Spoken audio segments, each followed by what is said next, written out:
안녕하세요. 지방에 살고 있는 곧 마흔이 되는 여자입니다. 이혼까지 하게 된 이유에는 여러 가지가 있는데요. 그중 가장 큰 이유를 꼽으라고 해도 어느 하나를 꼽지 못할 만큼 남편과 시댁엔 문제가 참 많았습니다.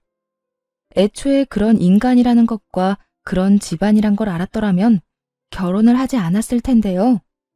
왜 연애하던 시절엔 남편의 본 모습을 보지 못했는지 모르겠네요. 하여튼 화나고 아팠던 그 시절은 이젠 과거일 뿐이고 이제는 앞만 보며 살아가야겠죠. 그러면 이혼을 할 수밖에 없었던 여러 이야기를 한번 들어보실래요? 저와 남편은 맞벌이 부부였어요. 시댁은 50평대 아파트에 살고 있었는데 재산 정도는 굳이 묻지 않았습니다. 집이 자가인지 아니면 세를 들어 사는 것인지 역시 알지 못한 상태였죠. 남편의 집안을 보고 결혼한 것이 아닌 그저 남편 하나만 보고 한 결혼이었으니까요. 시댁의 재력은 결혼에 아무 문제가 없다고 생각했고요. 친정은 시댁보다 작은 평수의 집에 사시긴 했지만 보유하신 집이 꽤 있는 상황이었어요. 부모님이 사는 지역에 아파트 2채, 그리고 시골의 집 1채를 보유 중으로 말 그대로 돈 걱정은 없이 살고 계셨죠. 부드럽고 여유로운 부모님 밑에서 자란 저는 결혼을 하고 처음 경험하게 된 시모의 성격에 조금은 놀랬네요. 시모의 성격은 별나다라는 말이 절로 나올 만큼 성격에 문제가 있는 사람이었는데 그 중에서도 가장 괴로운 건 한 번 꽂히면 포기란 모르는 사람처럼 몇 날 며칠을 그것만 가지고 사람을 괴롭힌다는 점이었죠. 처음 시작은 손주 문제였어요. 결혼한 지 1년도 되지 않은 어느 날 전화가 끊이지 않고 오더라고요. 일을 하느라 전화에는 신경을 쓰지 못하고 있었는데 급한 일을 끝내고 휴대전화를 보니 부재중 통화가 30통이 넘어가고 있었어요. 도대체 무슨 일인가 싶어 시모에게 전화를 걸려는 순간 시모에게 또다시 전화가 오더라고요. 넌 왜 이렇게 전화를 안 받니? 내가 전화를 몇 통이나 한 줄 알아? 도대체 뭐 하고 있었니? 지금 일하고 있죠. 일할 땐 저 휴대전화 잘 못 봐요. 지금도 급한 일 끝내놓고 잠시 쉬는 시간이고요. 그런데 왜 그러세요? 무슨 일이길래 전화를 이렇게나 많이 하셨어요? 무슨 일까진 아니고 내 친구가 글쎄 이번에 손주를 보게 생겼다고 하더구나. 그래서 전화했어. 순간 그래서? 생각이 절로 나더라고요. 제 친구가 임신한 것도 아니고 시모 친구 며느리가 임신한 사실을 굳이 제가 알아야 할 필요는 없잖아요. 더군다나 일하는 며느리에게 부재중 30통 넘게 남길 만한 중요한 일도 아니라고 생각됐고요. 그러셨어요. 그런데 그거 알려주시려고 저한테 전화하신 거예요? 그럴 리가 있니? 그 할망구 아직 뱃속에 있는 손주 자랑을 어찌나 해대는지 아주 하늘을 찌를 지경이었어. 지금도 그런데 그 애가 태어나면 얼마나 심할 거야? 난 죽어도 그 꼴은 못 본다. 우리 아들이 어디 부족한 것도 아닌데 다른 것도 아니고 손주 문제로 뒤처지는 건 난 못 봐. 한참을 시모의 말을 듣고 있자니 점점 불안해지더라고요. 이 이야기의 목적은 분명해 보였으니까요. 네, 맞습니다. 이 이야기의 끝은 결국 임신하라는 말이었네요. 그래서 하는 말인데 너 당장 애부터 갖거라. 너희가 아직 계획이 없다고 하니 기다려주려고 했는데 도저히 안 되겠어. 회사 다니는 것 때문에 안 되면 회사도 그만두고 애부터 만들어. 어머님, 그때도 말씀드렸잖아요. 저희 아이는 좀 더 있다가 가질 계획이라니까요. 그리고 남 따라서 애를 낳는 게 어디 있어요? 한 사람을 낳고 키우는 일인데 그건 아니죠. 뭐야? 그래서 넌 지금 내 뜻을 거역하겠다는 거야? 감히 네가 뭔데 내 손주 자식을 낳는다 만다 결정을 하는 게야? 넌 그냥 내가 시키면 시키는 대로 하면 되는 게야. 전 어머님이 시키면 시키는 대로 하는 꼭두각시 아니에요. 애 낳으라 명령하면 즉각 낳아주는 기계도 아니고요. 그러니까 아이 문제는 저희가 알아서 하게 내버려 두세요. 그러면 일이 바빠서 이만 끊을게요. 평소에 다른 문제는 시모의 뜻대로 웬만하면 해주려고 했지만 아이 문제만큼은 그렇게 할 수가 없었어요. 애 하나 키우는데 한두 푼 드는 것도 아니고 시모가 애를 낳으라는 이유 역시 납득이 되지 않았거든요. 무엇보다 남편과는 이미 좀 더 준비된 2년 뒤부터 아이를 갖자고 오랜 시간 상의하고 내린 결론이라 무턱대고 시모의 뜻을 따라줄 수는 없는 노릇이었죠. 남편 역시 같은 마음일 거라 생각했는데 그 생각은 며칠 뒤 산산조각이 나고야 말았어요. 시모는 제가 뜻대로 움직이지 않자 남편을 타깃으로 돌렸더군요. 남편을 들들 볶던 시모의 영향인지 처음엔 절대 생각이 없다던 남편이 아이 이야기를 꺼내기 시작했어요. 여보, 내가 잘 생각해봤는데 우리 아기 가지는 거 2년 뒤는 너무 늦을 것 같아. 뭐? 갑자기 왜 그래? 어머님이 당신 설득하는 것 같더니 홀랑 넘어가 버린 거야? 꼭 그런 건 아닌데 듣다 보니까 엄마 말이 틀린 말이 없더라고. 애는 1살이라도 어릴 때 낳는 게 애한테도 그렇고 당신 몸 회복에도 좋다고 하고 2년 뒤에 우리가 원하는 시기에 임신이 안 되면 그땐 어떻게 해? 지금부터 노력해도 언제 임신이 될지도 모르는 상황인데 마냥 미루고만 있는 건 아닌 것 같아. 그러다 덜컥 생겨버리면 어떻게 할 거야? 아직 우리 애 낳고 키울 만한 상황이 아니잖아. 아니, 어떻게 해서든 출산까진 한다고 쳐. 그러면 애는 누가 키워? 당신 혼자 벌어서 우리 아득바득 사는 거 난 싫어. 돈 때문에 애한테 짜게 구는 것도 싫고 돈 때문에 당신한테 잔소리하게 되는 건 더 싫단 말이야. 남편은 이 말에 수긍하는 듯했고 며칠 동안은 다시 이야기를 꺼내지 않더라고요. 그래서 이젠 포기했나 하고 안심하는 순간 아니나 다를까 다시 이야기를 꺼내기 시작하더군요. 여보, 우리 엄마가 애 낳기만 하면 다 알아서 해줄 테니까 얼른 낳기만 낳으래. 돈 걱정은 물론이고 당신 육아휴직 끝나면 그때부터 아기도 봐준다고 하던데. 그러니까 우리 지금부터 노력해보자. 나 엄마 말 때문에 설득된 것도 맞지만 당신 닮은 아기 꼭 갖고 싶어서 그래. 만약 남편이 화를 내며 닥달했다면 넘어가지 않았을 텐데요. 이렇게 달래주며 저런 말을 하니 모민이 생기더라고요. 거기에다 출산 이후 가장 걱정이었던 육아 문제까지 해결을 해준다고 하니 더욱 흔들리기도 했었죠. 결국 전 달콤한 남편의 설득에 넘어가 애를 갖게 되었고 무사히 출산하게 되었습니다. 출산하기 바로 직전까지도 조리원 비용도 다 줄 테니 아무 걱정하지 말라던 시무는 막상 출산하고 조리원에 가게 되자 돈 이야기는 꺼내지 않더군요. 육아도 마찬가지였어요. 도와준다고 큰 소리 칠 때는 언제고 막상 아기와 함께 집에 돌아온 첫날엔 시모가 집으로 찾아오더니 도와주기는커녕 진상짓을 부리기 시작했어요. 아이고, 우리 장손, 우리 아들을 닮아 너무 잘생겼구나. 인물이 아주 훤하다 훤해. 지금도 이런데 다 크면 여자 열어 돌리겠어. 그나저나 넌 뭐라고 그러고 서 있니? 밥 시간 지난 지가 언젠데 밥 안 차리니? 날 굶길 작정인 거야? 도움이 되지 않을 거라는 건 예상했지만 짐이 될 거라곤 예상하지 못했던 터라 당황스럽더라고요.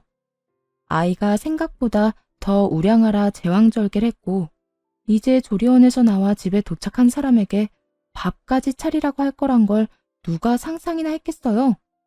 시무는 누구보다 당당하게 밥 타령하고 있었고 아무래도 도저히 혼자 힘으로는 안 될 것 같아 제 몸조리를 위해 근처 친척집에 지내던 친정엄마를 불렀네요. 제 연락에 친정엄마는 급하게 집으로 오셨고 시모의 인사도 제대로 받지 않고 남편에게 밥 타령을 시작하셨죠. 지금 밥 대신한 지가 언젠데 우리 딸 밥 안 차려주고 뭐 하나? 네? 제가요? 그러면 여기 누가 밥을 하나? 제왕절개로 출산한다고 배 찢은 내 딸이 하나 여기 갓 태어난 손주만 본다고 정신 빼놓은 사돈이 하겠나? 아니면 설마 내가 하길 바라는 건가? 아닙니다. 제가 해야 할 것 같네요. 그래, 얼른 차리게나. 남편은 하는 수 없이 주방으로 발길을 옮겼고 시모는 그 꼴은 죽어도 볼 수 없다는 듯 남편을 붙잡으며 엄마에게 따지기 시작하더라고요. 아니 사돈, 집안에 여자가 몇인데 남자가 밥을 차린답니까? 그것도 내 귀한 아들을. 나는 절대 그 꼴은 못 봅니다. 시모는 절대 안 된다며 엄마를 몰아세웠고 엄마 역시 지지 않았고요. 여기 여자가 어디 있어요? 내 딸은 몸도 성치 않은 병자에 노인네 둘뿐인데 저는 이제 나이 먹어서 주방 일은 꼴도 보기 싫으니 정 아들이 주방이라는 게 보기 싫으면 사돈이 하면 되겠네요. 뭐라고요? 제 말이 어디 틀렸나요? 다른 일로 아픈 것도 아니라 아이를 낳느라 몸이 성치 않은 애라고요. 그런데 그런 애 보고 밥을 차리라는 게 제정신 박힌 사람이 할 말이라고 생각하세요? 전 제 딸을 그런 식으로 부려먹는 꼴 절대 못 보니 그렇게 밥이 드시고 싶으면 직접 차려 드세요. 엄마는 거세게 시모에게 대응하고 나섰고 시모도 엄마의 성격이 보통은 넘는다는 것을 느꼈는지 엄마 말대로 혼자 밥을 차려 먹더라고요. 남편놈은 자기 엄마가 차린 밥을 먹지도 못하고 친정엄마 눈치만 살피고 있었고 시모는 또 그런 남편의 행동이 보기 싫다는 듯 미간을 찌푸리더군요. 거기서 엄마는 마지막 한 방을 날려버렸어요. 자네, 배고픈가? 네? 조금, 제가 아침부터 제대로 먹지를 못해서요. 그래? 그러면 가서 먹게나. 자네 마누라는 자네 자식 돌본다고 지금 아무것도 못 먹고 있는데 그래도 자네 배고프면 혼자라도 먹어야지. 배고픈 게 죄인가? 눈치 없는 게 죄지. 정 고프면 먹어. 아닙니다. 생각해보니까 배가 안 고프네요. 조금 있다 엄마 가시고 나면 밥 차려서 집사람이랑 먹을게요. 그래? 웬일로 그리 기특한 생각을 다 했어. 두 사람 먹을 미역국은 내가 끓여주고 애도 봐줄 테니 조금 있다가 같이 먹어. 알겠지? 네, 장모님. 감사합니다. 남편의 입에서 저런 말이 나오자 시모는 마음이 확 상해버렸는지 먹던 밥은 싹 다 정리해버리고 집을 나가버리더군요. 간다는 인사도 없이 말이에요. 얼마나 통쾌했나 몰라요. 평소 저를 시집온 며느리가 아니라 새로 들인 종쯤으로 여기던 시모였던 터라 미안한 감정은 조금도 없었어요. 그 후 시모는 집으로 아기를 보러 오긴 했지만 제가 또 엄마를 부를까봐 저에게 뭘 시키진 않더라고요. 남편 역시 한번 호되게 당하고 나니 시모가 오면 시키지 않아도 배달 음식을 시키곤 했어요. 그렇게 시간은 흘러 제 복직 날이 다가왔고 예상대로 시댁에선 어떤 말도 나오지 않더라고요. 친정은 아예 다른 지역에 살아 도움을 받을 수 없는 상황이었고 하는 수 없이 제가 먼저 시모에게 말을 꺼내게 되었죠. 어머님, 저 이제 복직해야 하는데 언제부터 아기 봐줄 수 있으세요? 뭐? 나보고 애를 보라고? 봐준다고 하셨잖아요. 기억 안 나세요? 아기 낳기만 하면 뭐든 걱정하지 말라고 육아도 다 해주신다고 하셨잖아요. 그땐 네 마음 돌리려고 그냥 한 말이었지. 나 힘 없어 얘. 요즘은 걸어 다닐 힘도 없는데 애를 내가 어떻게 보니? 그냥 어린이집 보내. 들어보니까 아침부터 저녁까지 봐준다고 하던데. 거기 보내면 되지 않니? 어린이집 도움도 받긴 하겠지만 하루 종일 보내기엔 애가 너무 어리잖아요. 오전에만 보내고 오후에만 좀 돌봐주세요. 제가 최대한 일찍 퇴근해서 올게요. 난 못한다니까. 정 여의찮으면 도우미라도 구하면 되지 않니? 요새 도우미들도 애 잘 키워준다고 하던데. 넌 날 뭘 믿고 계속 애를 맡기려고 그러니? 네 새끼니까 네가 알아서 해. 언제는 믿고 낳기만 하라더니 말이 달라도 너무 다르더라고요. 애초에 시모의 말을 다 믿은 건 아니었지만요. 그래도 최소한 복직할 때 육아를 도와주겠다는 그 약속만큼은 믿었는데 저딴 말이나 하니 화가 나더라고요. 알겠어요. 그럼 이모님 구할 테니 그 비용은 어머님이 내세요. 하루에 적어도 5시간 정도는 모셔야 할 테고 시간당 10,000원으로만 쳐도 하루에 50,000원씩이에요. 월급으로 드릴 거니까 달마다 돈 준비해 주시면 돼요. 너 미쳤니? 내가 그만한 돈이 어디 있어? 정 힘들면 절반이라도 내세요. 그냥 한 마리든 아니든 전 어머님 말만 믿고 임신에 출산까지 한 거였어요. 그러니까 하신 말씀에 책임은 져야 하지 않겠어요? 난 그럴 돈 없다. 그러니까 네가 알아서 해. 그 후 시모는 제 연락을 피하기 시작했고 남편에게 어떻게 할 것인지 물어보게 되었죠. 이제 복직이 코앞인데 어떻게 할 거야? 어머님은 걸어 다닐 힘도 없어서 애 못 봐준다고 도우미 구하라고 하면서 돈은 못 보태준다고 하더라. 난 무슨 일이 있어도 이번에 복직할 거니까 당신이 어머님한테 가서 돈 받아와. 우리 엄마가 그런 돈이 어딨어. 그런 돈도 없으면서 이모님 구하란 말은 왜 그렇게 쉽게 하셨대? 병원비, 조련 비용도 그래.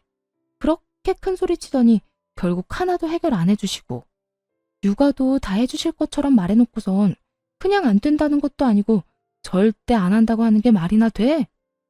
남편을 무서울 만큼 몰아붙였고 남편은 고민하는 듯 하더니 시댁의 진실을 털어놓더라고요. 그게 사실은 우리 집 자가 아니고 월세였어. 그것도 외국에 사는 엄마 친구분 집이라서 아주 저렴하게 있던 월세.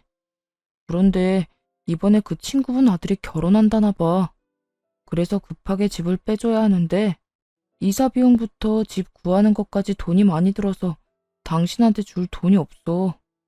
기가 막혔습니다. 시댁이 월세살이라 기가 막힌 것이 아니라 출산을 하기 전 돈이 없으면 그 아파트를 팔아서라도 애 키울 돈을 주겠노라 큰 소리를 치던 시모의 얼굴이 떠올라 기가 막혔어요. 그냥 시모의 말은 처음부터 끝까지 다 거짓말인 셈이었어요. 그것이 끝이 아니었어요. 남편은 시모에게 돈까지 줬더라고요. 애초에 집은 없었던 거네? 그러면서 나한테 말끝마다 집 타령을 하신 거야? 도대체 어머님 말에 진실이란 게 있긴 해?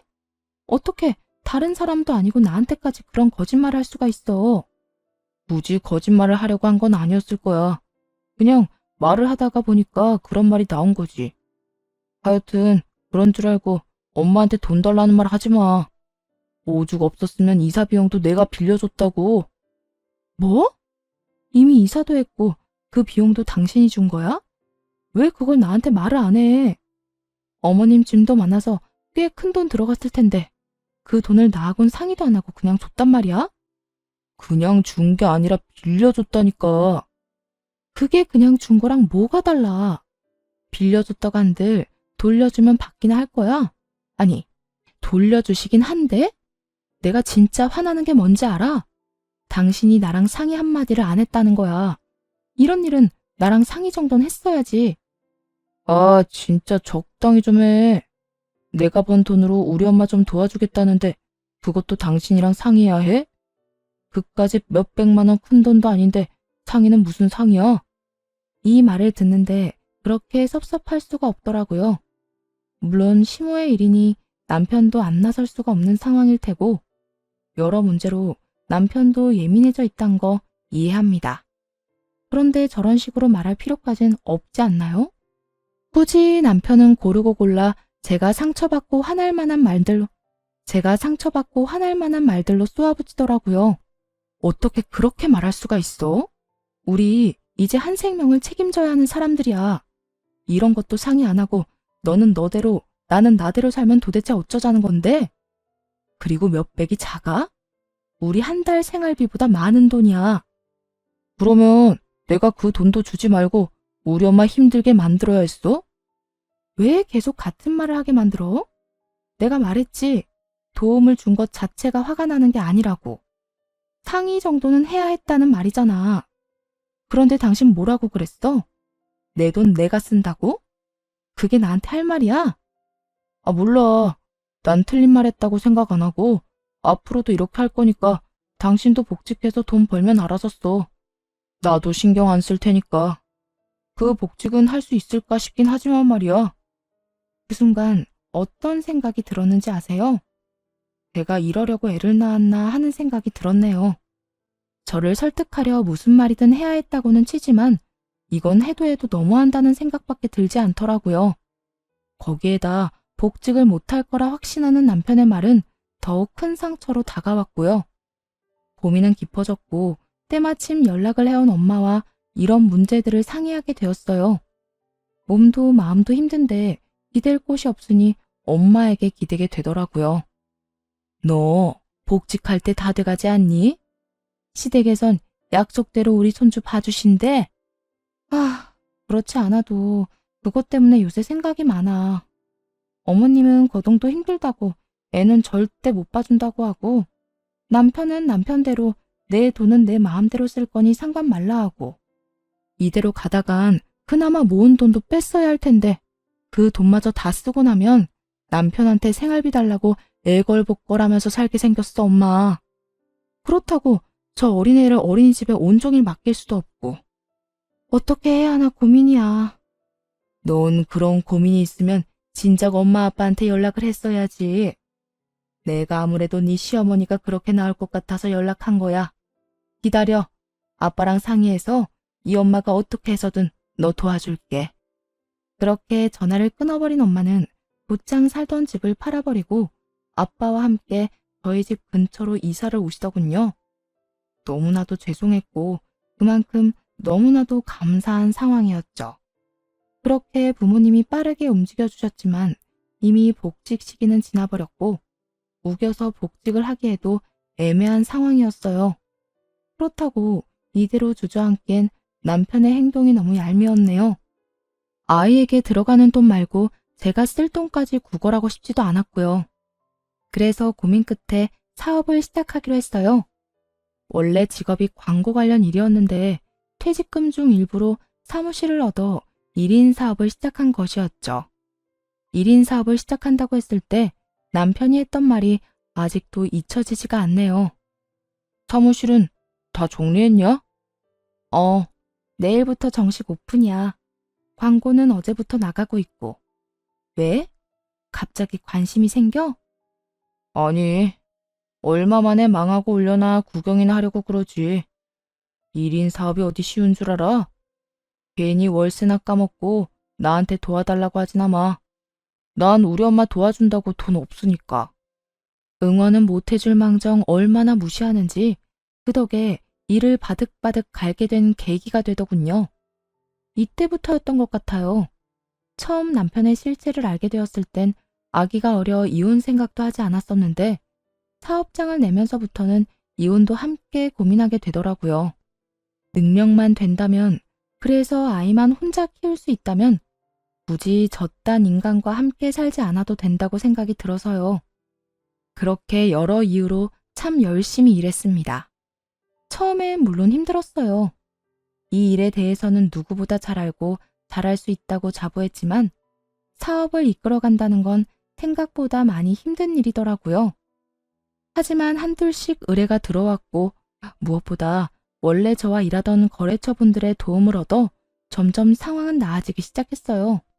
벌이는 점점 좋아져서 남편의 월급을 뛰어넘게 되었고 남편은 어느 순간부터 제가 돈을 좀 번다 싶었는지 그렇지 않아도 적게 주던 생활비를 주지 않기 시작했죠. 남편이 버는 돈으로 도대체 무얼 하는 것인지는 굳이 물어보지 않아도 알 수가 있었어요. 시모는 못 보던 옷과 가방, 액세서리를 걸치고 집에 오곤 했고 남편이 몸에 걸친 것도 하나둘 명품으로 도배가 되기 시작했으니까요. 번 돈을 다 치장하는 데 써도 그 정도 능력은 안 될 텐데 그렇게 사치를 하는 게 어이없었지만 굳이 상관하지 않았네요. 이미 이혼하겠다는 생각은 분명해져 있는 상황이었고 돈도 따로 쓰자고 한 만큼 빚이 생기더라도 그 또한 당연히 각자 알아서 해결해야 한다고 생각했으니까요. 남편은 빚까지 져서 골프를 치러 다니고 시모는 남편의 돈으로 이곳저곳 여행을 다니기 시작했고 심지어는 모임에서 가는 해외여행도 덜컥 예약을 해버렸다고 하더라고요. 이번에 우리 엄마 모임에서 해외여행 가는 거 알지? 모를 수가 있겠어? 당신 엄마가 한 달 전부터 예약했다면서 곧 간다고 노래를 부르고 다니는데. 그 여행 나머지 잔금 당신이 좀 내줘야겠어. 내가 해결하려고 했는데 나 요새 돈이 좀 부족해서 잔금 치를 돈이 없어. 내가 왜? 없으면 그냥 취소해. 나라고 뭐 돈이 차고 넘치는 줄 알아? 그러지 말고 좀 해줘. 지금 취소하면 예약금 다 날려야 하는데 아깝지도 않아. 내 돈도 아닌데 내가 아까워해야 해? 당신이 그랬지. 각자 돈은 각자 알아서 쓰자고. 그러니까 이번에도 각자 일은 각자 알아서 해결해. 괜히 나한테 이런 식으로 부탁하지 말고 말이야. 요새 보니까 빚까지 내서 사치 부리고 다니는 것 같은데 빚 좀 더 내서 보여줘. 그러면 되잖아. 한도 끝까지 찼으니까 그렇지. 그러지 말고 그냥 돈 좀 줘. 당신 돈 잘 벌잖아. 당신 요새 내 뒷조사하고 다니니? 난 내 벌이에 대해서 말한 적도 없는데 내가 잘 버는지 못 버는지 어떻게 알아? 당신 얼굴에 웃음꽃이 폈는데 그것도 모를까 봐. 하여튼 좀 내놔. 돈 생기는 대로 줄 테니까. 나야말로 하여튼 못 줘. 그러니까 알아서 해결해. 끝까지 못 준다고 하자 남편은 시모에게 전화를 걸어 모든 상황을 알리고 전화를 바꿔주더라고요. 얼마나 치사한 짓거리를 해대는지 헛웃음이 날 지경이었어요. 너 진짜 이런 식으로 나올 거야? 예약금이 한두 푼도 아닌데 그걸 날리게 그냥 둘 거라고? 그 돈이 어떤 돈인데 그냥 날리게 만들어? 헛소리 하지 말고 얼른 돈이나 보내거라. 난 무슨 일이 있어도 이 여행 가야 하겠으니. 그렇게 가고 싶으면 어머님 돈으로 가세요. 그러면 될 텐데 왜 저한테 이러시는 건지 전 도무지 이해가 안 되네요. 이해가 안 돼? 뭐가 이해가 안 되니? 네가 내 며느리이고 며느리도 자식인데 내가 여행을 간다고 하면 당연히 네가 자식된 도리로서 보내줘야 하는 거야. 그 정도는 기본이라고. 그거야 평소에 제가 자식 취급이라도 받았을 때 해당하는 이야기고요. 전 100번, 1000번을 생각해도 그런 대접은 받은 기억이 없으니 절대 그 돈 못 드려요. 그러니까 두 사람이 알아서 해결하세요. 그렇게 칼같이 두 사람의 부탁을 거절했고 결국 예약금만 날렸다고 전해 들었네요. 시모의 친구들이 비행기를 타는 날 시모와 남편은 저에게 따지기 위해 사무실로 찾아왔어요. 화낼 때 유난히 더 닮은 얼굴을 하는 두 사람은 똑같은 얼굴로 화를 내기 시작하더군요. 오늘 내 친구들은 여행 가버렸고 결국 내 아들 돈은 다 날렸다. 이제 좀 후련하니?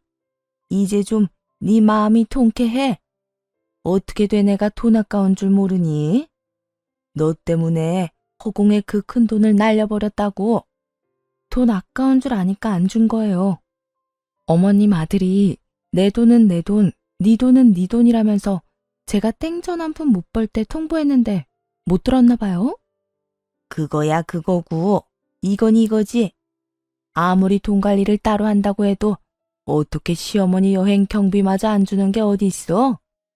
어디 있긴 여기 있잖아요. 남편도 남편이지만 어머님도 참 뻔뻔하네요. 제가 그렇게 힘들어할 땐 도움 한 번 안 주더니 저한테 와서 돈 이야기를 꺼내고 싶으세요? 저 같으면 미안해서 말도 못 꺼낼 것 같은데. 시모는 그 말에 아무 말이 없었고 남편은 시모가 밀린다 싶었는지 시모를 대신해 저에게 따지기 시작했죠. 당신 아무리 그래도 엄마한테 말이 좀 심하다. 뻔뻔하다니 너무 버릇이 없잖아. 내가 지금 이 상황에 버릇이 좋은 것도 이상하다고 생각 안 해? 난 잘못한 거 하나 없는데 내 사무실로 이렇게 찾아와서 다짜고짜 따지고 화내는데 이 와중에 내가 상냥하고 예의까지 있어야 해? 어떤 상황에서도 당신은 우리 엄마한테 예의를 지켜야지. 우리 엄마가 당신한테 시어머니인데. 아, 그래? 그러면 이혼하면 되겠네. 뭐? 지금 이혼이라고 했어? 이혼이라고 했어. 이혼하면 더는 나한테 시어머니도 아니고 그러면 당신이 그딴 말도 안 되는 요구 따윈 하지 않을 거 아니야. 덤으로 당신이랑 같이 살 필요도 없고 말이야. 남편은 이혼 요구에 헛웃음을 치며 이렇게 말하더군요. 이혼? 그래. 당신이 원하면 난 이혼해 줄 수 있는데 당신은 괜찮겠어? 나한테 재산 분할도 해줘야 할 거고 당신이 그렇게 끔찍하게 생각하는 우리 아들은 아빠 없는 애 만들어야 할 텐데. 남편은 감히 아들을 입에 올리며 비아냥대기 시작했고 그런 남편의 얼굴에 이혼을 위해 준비했던 사진들을 던져버렸어요. 바닥에 떨어진 자신의 사진을 본 남편의 얼굴은 아연 실색이 되어버리더군요. 남편이 보고 이토록 놀란 사진은 바로 남편이 어린 골프장 캐디들만 고르고 골라 차마 입에 담지도 못한 추악한 행동을 하는 모습이 찍힌 사진이었죠. 이걸 어떻게... 당신 내 뒷조사라도 하고 다녔어? 이렇게 대놓고 이딴 짓을 하는데 굳이 뒷조사할 필요가 있겠어? 당신이 다니는 그 골프장 사람들이 나한테 이 사진 보내왔더라. 얼마나 행실을 더럽게 하고 다녔으면 그 사람들이 남편한테 한 소리 좀 하라고 이런 사진을 다 보냈겠어. 그렇습니다. 제가 준비한 사진은 골프장 캐디가 보낸 사진이었어요. 잠깐 남편과 사이가 좋던 시절 함께 라운딩을 나간 적이 있었는데 그때 저를 기억하고 있던 캐디가 연락해온 것이었죠. 친동생처럼 생각하는 동생이 남편의 선 넘는 행동에 곤욕을 치르고 있었더라고요. 남편은 너무나도 추접스럽게도 어리고 생활이 힘든 캐디들만 골라 말과 행동으로 괴롭히곤 돈으로 그 입을 막고 있었다고 하더군요. 그것뿐만이 아니었어요. 이런 사실을 알고 남편의 뒷조사를 시작했더니 남편이 친정에서 가지고 있는 시골집을 오가며 시세를 알아보고 있다는 사실도 알게 되었죠. 마침 개발 호재가 있었는데 어떻게 해서든 그 돈을 빼내 사업을 하려고 이미 회사도 그만둔 상태였더군요. 저에게는 사업이 그렇게 망할 거라 호언장담하더니 제가 승승장구를 하니까 자기도 분명 자금만 있다면 성공할 거라 믿었나 보더군요. 혹시나 싶어 노트북을 살펴보니 사업 계획서도 작성해둔 뒤였고 여기저기 연락을 해 찔러보는 상황이었어요. 이미 퇴직금도 절반 넘게 쓴 뒤였고 나머지는 시모의 집 대출금으로 야금야금 까먹는 상황이었죠. 아무리 그래도 그렇지 그딴 행동을 하고 다니는 것도 모자라 감히 우리 부모님 돈까지 탐내다니 이건 이혼밖엔 답이 없는 상황이더군요. 하물며 시댁 대출금까지 갚는 상황이라니 생각보다도 더 최악인 상태였어요. 이건 그냥 손이 하필 그 부분에 스친 것뿐이야. 설마 이렇게 어린 여자한테 내가 그딴 짓을 했겠어? 나 그 정도로 최악은 아니라고. 하여튼 당신이 생각하는 그런 거 아니니까 이혼 이야기는 꺼내지도 마. 난 다른 건 몰라도 우리 아들 편부모 가정에서 키울 생각 없어. 당신 우리 아들이 다니는 어린이집이 어디인 줄이나 알아? 우리 아들이 어떤 어린이집에 어떤 반에서 생활하는지 알기나 하냐고. 아니, 어떤 음식을 제일 좋아하는지는 알긴 해? 애한테 관심도 없는 사람이 이제 와서 아들 생각하는 척하기 안 부끄러워? 묻던 거 다 몰라도 단 한 가지 변하지 않는 사실은 내 아들이라는 거야. 그러니까 이혼 같은 헛소리 하지 마. 남편은 말도 안 되는 소리를 해대며 이혼을 막아보려 했었고 시모 역시 그런 남편을 돕기 시작하더군요. 그래, 우리 아들 말이 다 맞다. 감히 내 귀한 손주를 반쪽짜리 가정에서 키울 생각을 해? 네가 낳았지만 우리 아들 핏줄이다. 너한텐 그런 권한이 없다니 말이야. 그러니까 잔말 말고 지금 살던 대로 살아. 이 사진도 그래. 누가 악의적으로 우리 아들 모함하려고 이딴 거나 찍어 보내나 본데. 난 우리 아들 이렇게 키운 적 없다. 다른 건 몰라도 우리 아들은 내가 제일 잘 알아. 아, 그러세요? 뭐가 진실인지는 지켜보면 다 알게 되겠죠. 들어보니까 CCTV 영상 사본도 있다고 하던데 그걸 보면 악의적인 편집인지 아니면 악의적인 행동일지 알 수 있겠죠. 그리고 제 아들은 내 아들이지 어머님 집안 소유물이 아니에요. 그러니까 이때껏 제대로 한번 안아준 적도 없는 내 아들한테 관심 끄세요. 두 사람이 뭐라고 하든 난 이혼할 거고 끝까지 이런 식이면 소송이라도 할 거니까 그런 줄 알고 돌아가세요. 좋은 말로 하는 지금 나가지 않으면 경찰 부를 거니까 그런 줄 알고요. 두 사람은 이 말이 그저 엄프라고 생각했는지 끝까지 버티고 서서 나가지 않더라고요. 이혼은 안 된다.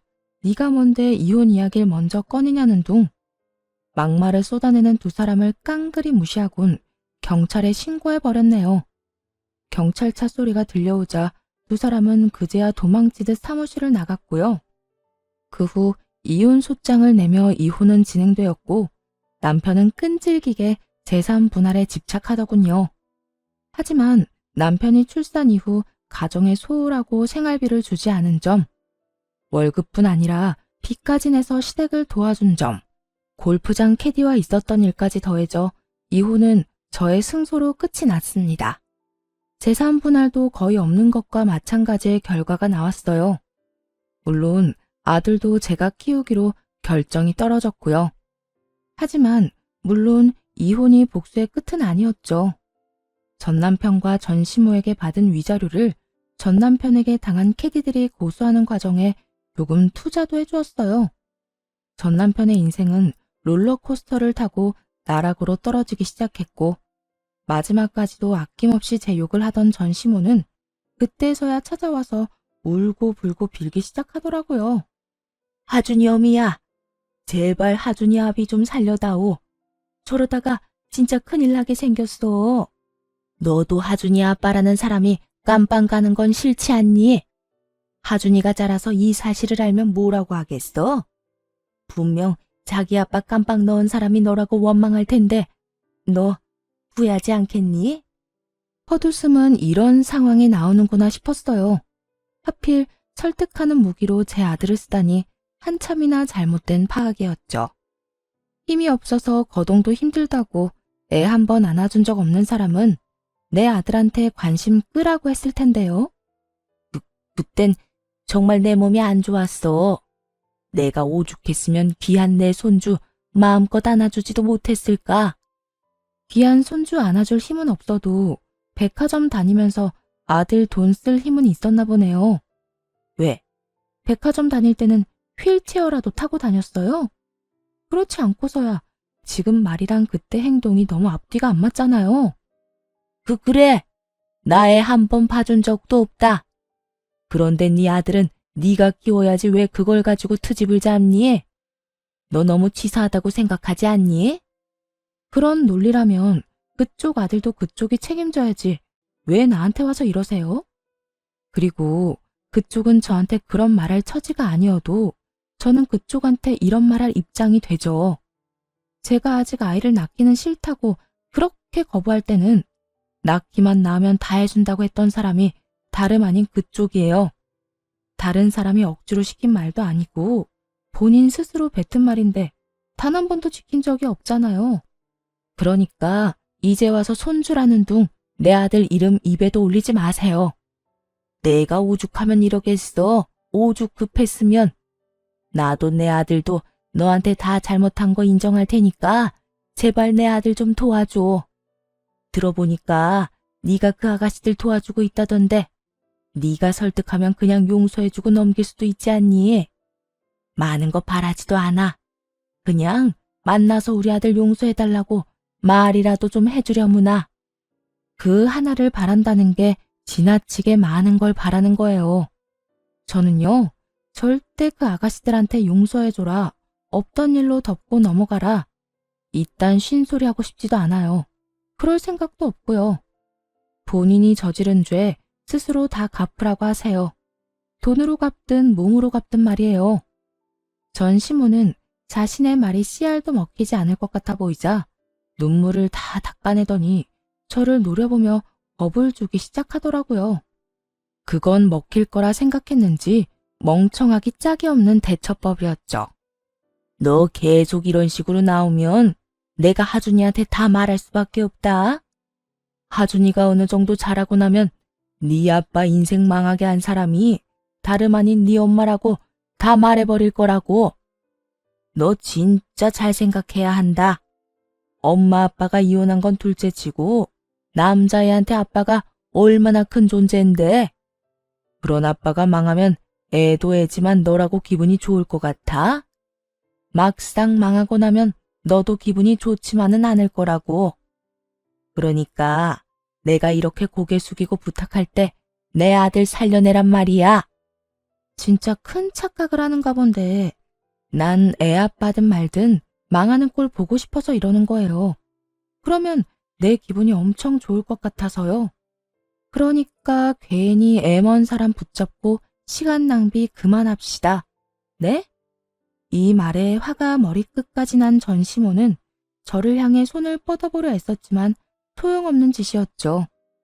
제가 키가 훨씬 더 크기도 했지만 시모의 손에 잡힐 만큼 제가 느리지도 않았으니까요. 그 길로 전시모의 두 손을 잡아 끌어다 내쫓아버렸어요. 그 후 전시모는 끈질기게 찾아왔지만 그때마다 경찰에 신고를 했고 그 후로는 더는 찾아오는 일은 없었네요. 전시모의 발길이 끊기고 들려오는 소문엔 전 남편은 막대한 합의금을 주고 구치소 신세는 면했다고 하더군요. 그때라도 정신만 차렸다면 아들이 원하는 한에서는 얼굴은 보여주고 살려고 했는데 말입니다. 전 남편은 정신을 차리지 못하고 헛바람만 들어 사업을 하겠다고 돈을 빌리고 다니기 시작했다는 소문이 들려왔어요. 여기저기 친인척들에게까지 돈을 빌려 시작한 사업은 뭘 제대로 해보지도 못하고 망했다고 하더군요. 당연한 결과였어요. 전 남편의 노트북에서 본 사업 계획서는 겉만 그럴듯하지 조금만 따져보면 말도 안 되는 사업이었으니까요. 전 시모와의 연락도 끊고 빚쟁이에게 쫓겨다닌다는 전 남편이 제 앞에 모습을 드러낸 건 이혼한 지 2년이 지나던 해였어요. 집과 사무실을 옮기며 아이의 유치원까지 옮겼는데 어떻게 안 것인지 유치원으로 찾아왔더라고요. 차마 두 눈으로 보기 힘든 꼴을 하고 말이에요. 여기까지 어떻게 알고 찾아온 거야? 아니, 무슨 염치로 찾아온 거야? 아빠가 아들 보고 싶어서 찾아오는데 염치도 있어야 해? 당신이 이혼하고 내 아들을 한 번도 안 보여주니까 이렇게 찾아왔지. 그런 권리 찾으려면 최소한 양육비라도 주고 그딴 소리를 해. 당신 나한테 양육비 한 번도 준 적 없는 건 알고 있지? 내가 그 양육비 지금이라도 한 번에 다 받아내려고 마음만 먹으면 다 받아낼 수 있는데 그렇게 해줄까? 아, 진짜. 내 사정 다 알면서 그러지 좀 마. 그렇지 않아도 빚쟁이한테 쫓기느라 힘들다고. 그러니까 그런 상황에서 애를 찾아오면 어떻게 해? 생각이 있어 없어? 혹시라도 아들한테 피해가 될 거란 그런 생각은 하지도 못한 거야? 하긴 당신이 그런 생각까지 할 수 있는 사람이면 지금 이런 꼴이 되지도 않았겠지. 다 집어치우고 찾아온 진짜 이유나 빨리 말해. 괜히 하준이 얼굴 보러 왔다는 되지도 않는 핑계 대지 말고. 다른 사람이었다면 정말 아들이 보고 싶어 왔단 말을 믿을 수도 있었겠죠. 하지만 제가 아는 전 남편은 절대 아들이 보고 싶어 온 사람이 아니라고 확신할 수 있었어요. 분명 다른 용건이 있을 수밖에 없는 얼굴이기도 했고요. 그게 나 돈 좀 줘. 이제 정말 땡전 한 푼 없어서 길거리에서 자야 할 신세야. 그러면 그렇지. 어쩌다 그런 꼴까지 됐니? 한심하다 한심해. 그래, 나 한심해. 그러니까 다 알고 있는 사실 늘어놓지 말고 돈이나 좀 줘. 한 500만 원 정도? 당신 그 정도 돈은 쉽게 마련할 수 있잖아. 전 남편은 500만 원이 마치 나와라 뚝딱 하면 나오는 돈처럼 쉽게 이야기하더라고요. 수중에 돈 한 푼이 없어 전부인에게 구걸이나 하러 온 놈이 말이에요. 불쌍하기는커녕 한심하지도 않았어요. 그저 어떻게 해야 이 정신 나간 전 남편을 한 방에 떨쳐버릴 수 있을까 고민만 할 뿐이었죠. 고민 끝에 가방 안에서 500원짜리 동전 하나를 전 남편의 손에 쥐어주며 이렇게 말했어요. 500만 원은커녕 500원도 아까운데 그래도 예정이 있어서 이거라도 주는 거니까 가지고 가. 갚을 필요도 없고 그 돈 핑계로 다시 찾아올 생각도 하지 마. 알겠어? 너 지금 누굴 거지 취급하는 거야? 누가 이까짓 500원 받으러 여기까지 왔대? 500만 원 내놓으라고. 지금 당신처럼 오갈 데도 없어서 길거리에서 자고 돈이나 구걸하고 다니는 사람이 거지인 거 몰라? 거지한테 거지 취급해주는 건데 무슨 문제라도 있어? 그리고 500만 원을 빌려달라고 사정해도 얼굴에 침이라도 뱉고 싶은 심정인데 그냥 내놓으라고? 내가 미쳤어? 당신 같은 인간한테 그 큰 돈을 주게? 이 한심하다는 단어도 아까운 인간아. 그렇게 돈이 궁하면 공사판이라도 가서 일을 해. 여기서 아까운 시간 허비하고 다니지 말고. 전 남편은 꼴에 자존심은 남은 것인지 제가 준 500원을 바닥에 던져버리더라고요. 그리곤 무섭지도 않은 엄포를 놓기 시작했죠. 내가 너한테 복수하기 위해서라도 꼭 성공하고 말 거야. 그때 가서 후회하면서 매달리시나 말란 이 말이야. 그래, 제발 성공 좀 해라. 그래서 그 차마 두 눈 뜨고 보기 힘든 꼴 말고 제대로 된 꼴로 찾아와서 내 약 좀 올려보란 말이야. 뭐, 그 성공이 그렇게 쉽게 될지는 모르겠지만. 내가 그때 되면 내 아들도 다시 데리고 올 거야. 데리고 와서 너한텐 얼굴도 안 보여주고 살 거라고. 이루어질 수 없는 일이란 걸 알지만 그 말을